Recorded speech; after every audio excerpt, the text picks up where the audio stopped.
In the countryside, or far out at sea, the water was no doubt clean and fresh. But when it reached the city, it was as dark as sin, punctuated occasionally by cheerful rainbow swirls of oil, leaked from the battered boats that plied their trade on the canal. Inspector Jimmy Dreghorn stopped at the lock gates, glanced one way and then the other. A couple of Waynes were walking a dog on the opposite side of the canal. One of them threw a stick and the mutt followed fearlessly, launching itself into the water despite the icy temperature, springtime or not. Dreghorn looked at Police Constable Ellen Duncan, who pointed west, in the direction of the Kelvin Aqueduct, where the canal crossed over the River Kelvin. "Just along there's where everyone goes winching, sir," she said authoritatively.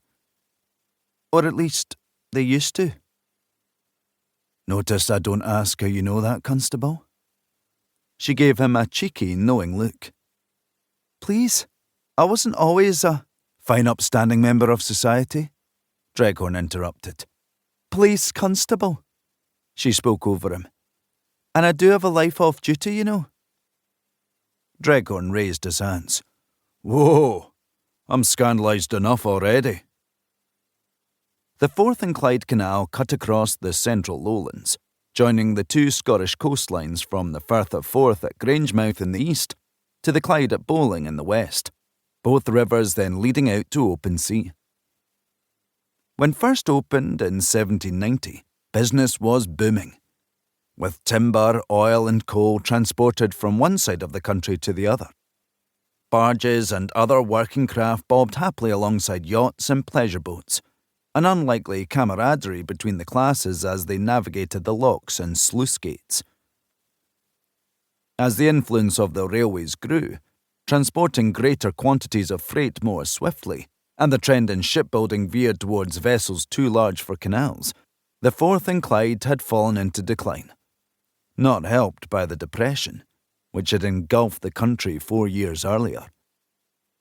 A lumber boat was approaching the lock, heading west towards Bowling, and the lockkeeper emerged reluctantly from his cottage to assist at the gate, breath misting in annoyance as he buttoned up his overcoat. He saw the dog swimming towards the stick, right in front of the boat. "Get that dog out my river," he yelled, "or I'll chuck you in after it." He spotted Dreghorn and Ellen, straightened his cap and asked suspiciously if there was anything he could do for them. "Aye," Dreghorn growled. "Don't draw attention to us." They walked in the direction Ellen had indicated. 2 barges were berthed on the same side of the canal as them, so decrepit they could have been mistaken for derelict if it hadn't been for the peely-wally-looking family glimpsed through the windows of one, and the skipper of the other half-heartedly scrubbing his deck. With a guilty air, he pretended not to notice them as they passed. As legitimate trade had dwindled, so the smuggling of black market goods had flourished along the canal. Although that wasn't why Dreghorn and Ellen were there. In piratical terms, it was hardly Treasure Island. They walked a little further, scanning the long grass at the side of the path.